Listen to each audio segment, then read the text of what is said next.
이 생선은 오해를 참 많이 받았습니다. 비리다고 싸구려라고 말이죠. 비료로 쓰이고 처마 밑에 매달리고 바다에서 아예 사라지기도 했어요. 근데 지금은요, 오마카세 코스의 하이라이트입니다. 그 이름은 바로 청어. 지금 시작합니다. 청어는 등이 짙은 청록색이고 배는 은빛으로 빛나는 등푸른 생선 계열입니다. 그리고 지방이 많아요. 하지만 지방 많은 생선이 한둘이 아니죠. 참치 오토로도 있고 고등어도 있는데 청어는 뭐가 다를까요? 차이는 지방의 양이 아니라 분포 방식입니다. 참치는 배 부위에 지방이 집중돼 있잖아요. 하지만 청어는 다릅니다. 등살이고 뱃살이고 가릴 것 없이 온몸에 지방이 고르게 퍼져 있어요. 어디를 잘라도 기름이 흘러나옵니다. 게다가 이 지방이 오메가3 불포화 지방산 비율이 극도로 높아서 공기와 닿는 순간부터 산화가 시작되는데 고등어보다 빠릅니다. 단순히 기름진 생선이 아니라 다루기 가장 까다로운 종류의 지방을 온몸에 두른 생선이에요. 그래서 청어가 비리다는 오해를 받기도 하고 제대로 다루면 극상의 스시재료가 되기도 합니다. 청어는 1800년대부터 1900년대 초까지 홋카이도 앞바다에서 어마어마하게 잡혔습니다. 많을 때는 한 해에 97만 톤, 지금 우리나라 연간 수산물 총 생산량이랑 맞먹는 수준이에요. 하지만 식용으로 쓰이는 건 극히 일부고 나머지는 모두 비료로 사용됐습니다. 왜 하필 비료냐고요? 당시 혼슈 지역에서는 면화, 삼, 목화 같은 고부가 가치 상업작물 재배가 폭발적으로 늘고 있었습니다. 상업작물은 지력을 빠르게 갉아먹어서 강력한 유기질 비료가 절실했는데 청어 찌꺼기가 그 수요를 정확히 채운 거죠. 이런 청어 찌꺼기 비료 호시카의 이동을 책임진 건 기타 마에부네라 불리는 동해안 순환무역 상선들이었습니다. 오사카를 출발해서 동해안을 따라 북상하면서 공산품은 홋카이도에 팔고 홋카이도에서 청어 비료와 다시마를 사서 혼슈 농경지대에 되파는 사업을 했죠. 한번 왕복하면서 벌어들이는 수익이 현재 가치로 6천만 엔에서 1억 엔 정도였습니다. 이 사업으로 가장 크게 돈을 번 사람들이 있었는데요. 바로 청어잡이를 독점한 대선주들입니다. 이들이 축적한 부는 상상을 초월했어요. 홋카이도 오타루 해안을 따라 니신고텐이라는 청어 저택들이 들어서기 시작했는데요. 최고급 건축 재료와 120명이 동시에 연애를 즐길 수 있는 대형 다다미방 등이 있는 초호화 저택이었습니다. 그중 하나인 아오야마 별자의 총 공사비는 도쿄 유명 백화점 짓는 건축비와 맞먹는 금액이었죠. 지금도 오타루에 남아있는데 청어가 만들어낸 자본이 얼마나 거대했는지 그 건물 자체가 증명하고 있는 겁니다. 하지만 자연이 가만두지 않았어요. 남획의 기후변화까지 겹치면서 1950년대를 기점으로 청어가 홋카이도 바다에서 거짓말처럼 사라졌습니다. 생태학자들은 이걸 레짐 시프트라고 불러요. 해양 생태계 구조 자체가 뒤바뀐 거예요. 97만 톤이 100톤 미만으로 줄었습니다. 기타마의 분해는 항로를 잃었고 저택에는 주인이 사라졌습니다. 번영이 몰락으로 바뀌는 데는 불과 몇십 년이면 충분했죠. 한국도 마찬가지였습니다. 이순신 장군의 난중일기에도 나오는데요. 부하장수가 청어 7천급 약 14만 마리를 배에 싣고 와서 군량미와 바꿨다는 기록이 있을 정도로 동해안에는 청어가 넘쳐났습니다. 그 시절 청어는 너무 싸고 흔해서 고기 살 형편이 안 되는 선비들이 청어로 부족한 단백질과 지방을 채웠어요. 그래서 붙은 별명이 비유어, 가난한 선비를 살찌우는 물고기라는 뜻인데요. 서울 양반들은 이 비유어를 비웃이라고 불렀습니다. 우리가 사용하는 비웃음의 어원이 여기서 나왔다는 설이 있죠. 그리고 하나 더, 여러분이 겨울마다 먹는 과메기, 원래는 청어로 만들었는데 60년대 이후 청어가 사라지면서 꽁치가 그 자리를 대신했을 뿐이에요. 그렇게 넘쳐나던 청어가 한국에서도 결국 자취를 감췄습니다. 그러면 여기서 한 가지 의문이 생기는데요. 청어가 이렇게 많이 잡혔으면 에도 스시 카운터에도 당연히 올라갔어야 하는 거 아닌가 하는 의문이죠. 하지만 에도마이 스시판에는 청어가 없었습니다. 에도마이 스시의 에도마이라는 말 자체가 도쿄만 앞바다라는 뜻이에요. 그날 바로 앞바다에서 잡아 그날 카운터에 올리는 게 철학이었거든요. 홋카이도는 에도에서 800km 이상 떨어져 있습니다. 배로 이동하는데 수십 일이 걸렸죠. 그럼 고등어처럼 식초에 절여서 쓰면 되지 않냐고요? 고등어 스시가 가능했던 건 이틀 안에 육로로 가져올 수 있었기 때문입니다. 고등어는 사바가도라는 전용 운반 루트까지 있었지만 청어는 그게 안 됐습니다. 산지가 홋카이도로 고정이었고 대안이 없었어요. 게다가 치명적인 문제가 하나 더 있었는데 그건 손질 파트에서 보여드리겠습니다. 어쨌든 에도 셰프들은 청어를 쓰고 싶어도 쓸 수가 없었어요. 그럼 이 청어를 손질해보면서 이야기를 이어가 볼까요? 먼저 흐르는 물에 청어를 씻어줍니다. 보세요. 은빛이 이렇게 살아있어요. 비늘 하나하나가 빛을 받아서 반짝이는 게 딱 보석 같은데 이게 제대로 다루면 진짜 보석이 됩니다. 그리고 한 가지 먼저 짚고 가면요. 청어는 비리다라고 하시는 분들 계시잖아요. 그런데 그건 청어가 비린 게 아니에요. 신선하지 않은 청어를 드신 겁니다. 생선 비린내의 주범은 트리메틸아민이라는 성분인데요. 살아있을 때는 무치 상태로 있다가 죽고 나서 시간이 지나면서 비린내를 풍기는 물질로 바뀌어요. 청어는 온몸에 지방이 고르게 퍼져 있고 그 지방의 산화 속도가 고등어보다 빠르기 때문에 손도가 조금만 떨어져도 냄새가 확 올라옵니다. 손도 관리 실패의 냄새가 청어의 냄새로 오해된 거예요. 제대로 된 청어는 다릅니다. 이제 가위로 지느러미를 먼저 잘라줍니다. 그리고 칼로 비늘을 긁어내요. 청어는 비늘이 가볍게 잘 벗겨집니다. 이 은빛 광택이 살아있는지 잘 보세요. 선도가 떨어지면 비늘이 흐물흐물해지고 광택이 사라지거든요. 꼬리와 머리를 제거하고 배를 열어 내장을 꺼냅니다. 그리고 여기서 꼭 해야 하는 작업이 있어요. 칫솔로 안쪽을 닦아줍니다. 피가 고여있는 부분은 제대로 제거하지 않으면 여기서도 비린내와 잡내의 직접적인 원인이 됩니다. 칫솔로 꼼꼼하게 긁어내주세요. 스시 손질에 절대 건너뛰면 안 되는 공정입니다. 물기를 깔끔하게 닦아내면 이제 오롯이 포뜨기 준비가 다 됐습니다. 살을 발라낼 건데요.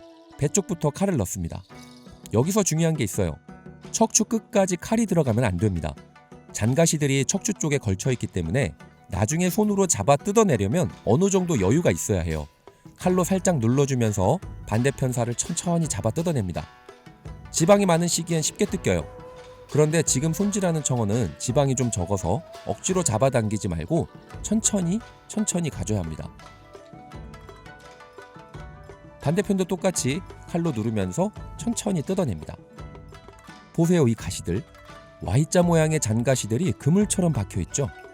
이렇게 미리 살을 벌려놓는 게 이따가 가시를 뽑을 때 시간을 엄청나게 아껴줘요. 안 그러면 가시 뽑는데 한 세월 걸립니다.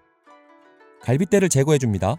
그리고 여기서 중요한 포인트, 청어는 뼈를 총 3번에 걸쳐 뽑아줘야 해요. 갈빗대에 걸러지지 않은 부분, 척추 중앙, 그리고 앞쪽, 이렇게 3구역입니다. 칼집을 많이 넣어서 뼈를 제거하는 분들도 있는데 솔직히 말하면 아무리 촘촘히 칼집을 넣어도 먹다 보면 걸립니다. 그래서 무조건 다 뽑아주시는 게 좋아요. 이런 수작업이 필요한 이유로 청어가 에도 스시 카운터에 오를 수 없었던 겁니다. 에도 시대 스시는 포장마차에서 즉석으로 파는 서민 음식이었거든요.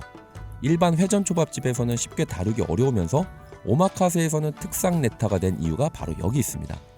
핀셋으로 하나하나 잡아 뽑아줍니다. 살이 다 부서지는 것 같아도 괜찮아요. 뽑으세요. 무조건 뽑아야 합니다. 이제 껍질을 벗길 건데요. 껍질이 얇고 힘이 없어서 젓가락으로 밀면서 벗깁니다. 이런 방식으로요. 그런데 저는 칼이 좋습니다. 칼등으로 벗기는 게 편하더라고요. 단 여기서 정말 조심해야 해요. 칼날이 위를 향하고 있기 때문에 벗기다가 손을 다칠 수 있습니다. 초보자분들은 꼭 젓가락으로 하시길 바랍니다.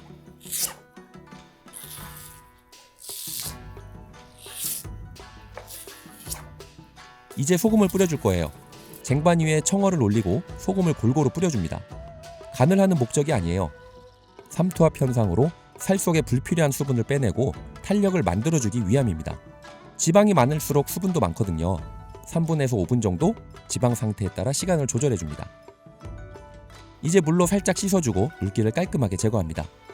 이제 심해, 식초 숙성에 들어갈 거예요. 하지만 본식초에 바로 넣기 전에 초벌식초에 먼저 살짝 담가줄 겁니다. 고등어 심해할 때와 같은 방식이에요. 초벌식초가 표면에 남은 수분을 한 번 더 잡아줘야 본식초에서 깔끔하게 숙성이 되거든요. 초벌을 거친 청어를 본식초에 담그고 위에도 잘 절여질 수 있도록 해동지를 덮어줍니다. 한 4분 정도? 이 4분 동안 식초의 산성이 단백질에 침투하면서 무른 살이 단단하게 굳고 비린내가 완전히 잡히고 지방과 산미가 결합하면서 씹을수록濃厚한 뒷맛이 생겨납니다. 청어는 비리다 라고 했던 분들을 조용하게 만드는 과정이죠. 심해가 진행되는 동안 야꾸미를 준비할게요. 야꾸미는 스시 위에 올리는 고명입니다. 청어의 기름진 풍미를 살리면서 잔여 비린내를 잡아주는 역할을 하죠. 정해진 비율은 없어요. 오늘은 실파와 시소만 사용할 겁니다. 여기에 생강, 레몬 등을 더하는 경우도 있지만 기본은 이 2가지예요. 실파와 시소를 썰어서 절구에 넣어 갈아줍니다. 갈면서 향이 확 올라오는 거 느껴지시나요? 시소의 향긋한 향이 청어의 지방과 만나면 정말 잘 어울려요. 자, 이제 심해가 완성됐습니다. 스시를 만들기 전에 이 맛있는 것을 사시미로 먼저 먹어봐야죠. 정말 맛있거든요. 필레를 벌집 형태로 칼집을 내줄 거예요. 칼집을 넣으면 잔여 미세 가시를 끊어내고 간장이 고르게 스며들고 먹는 순간 표면적이 극대화되면서 지방이 입안에서 한꺼번에 터져요. 먹기 좋은 크기로 잘라서 입에 실파를 올려줍니다. 와사비와 생강은 기호에 따라서 드시면 됩니다. 이거 하나만으로도 술 한 병은 그냥 뚝딱입니다.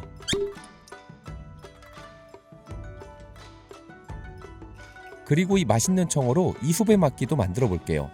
준비물은 깨, 초생강, 와사비, 시소, 실파, 청어, 그리고 김입니다. 김을 적당한 크기로 자르고 위에 청어를 깔아줍니다. 뱃살과 등살을 번갈아 가면서 3개 정도 올려줘요. 지방이 많은 뱃살과 탄탄한 등살을 번갈아 쌓아야 같은 부위가 뭉쳐지지 않습니다. 청어 필레를 올리고 나서 김 길이를 확인하고 칼로 잘라줍니다. 김 길이가 너무 길면 말릴 때 김이 이중으로 겹쳐요. 김이 이중으로 겹치면 식감이 질겨지거든요. 딱 맞는 길이로 잘라줘야 합니다. 와사비를 골고루 펴서 발라줍니다. 지방이 많은 청어일수록 와사비를 넉넉히 발라줘야 돼요. 지방과 와사비의 매운맛이 서로 균형을 잡아주거든요. 그 위에 깨를 뿌려줍니다. 초생강을 펴서 올려줄 건데 여기서 초생강은 다지지 않아요. 밥이 들어가는 고등어 봉초밥 같은 경우에는 다져도 되는데 청어 이소배 막기는 밥이 없어서 다지면 모양이 무너져요. 시소와 실파도 마찬가지로 다지지 않고 그대로 넣어줍니다. 김밥 말듯이 단단하게 말아줍니다.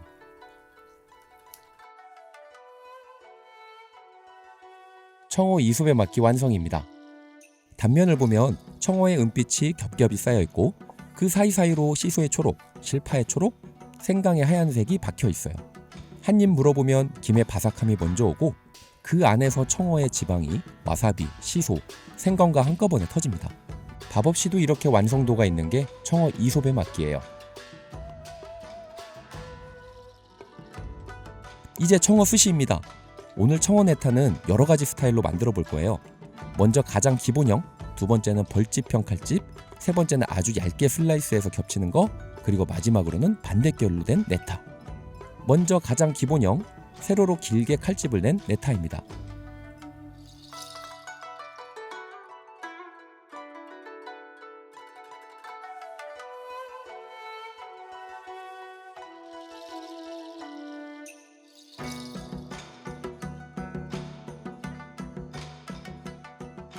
한 입에 넣으면 산미와 지방이 가장 직선적으로 느껴지는 스타일이에요. 청어 본연의 풍미가 가장 솔직하게 올라와요. 심플하지만 가장 정직한 맛입니다.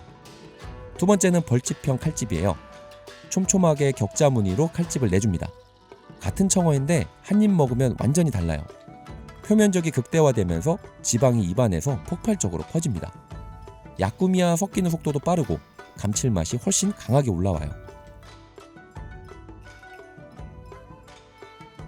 세 번째는 아주 얇게 슬라이스해서 겹쳐 올리는 스타일입니다. 얇게 써는 게 포인트예요. 이걸 겹쳐서 올리면 입안에 넣는 순간 결이 하나하나 풀리면서 녹아요. 지방의 무게감 없이 산미가 가볍게 치고 올라오는 스타일이에요. 앞에 두 개보다 훨씬 가볍고 섬세합니다. 마지막은 반대결로 된 네타예요. 결을 반대로 내면 씹는 순간 살결이 통째로 느껴져요. 탄탄함이 훨씬 강하게 오고 지방이 천천히 스며드는 느낌입니다. 씹을수록 감칠맛이 깊어지는 여운이 긴 한 점이에요. 같은 청어가 이렇게 다른 표정을 갖고 있네요. 비료로 시작해서 저택을 짓고 바다에서 사라졌다가 스시 카운터에 올라온 생선. 청어만큼 극적인 인생을 산 생선이 또 있을까 싶습니다. 싸다고, 비리다고, 흔하다고 무시당했지만 결국 제대로 된 손을 만나고 나서 최강의 스시 네타가 됐습니다. 청어편 재밌으셨나요? 댓글과 좋아요는 제작에 큰 도움이 됩니다. 구독 누르시고 다음 편도 함께 해주세요. 자, 그럼 스시 한 입 맛있게 드십시오.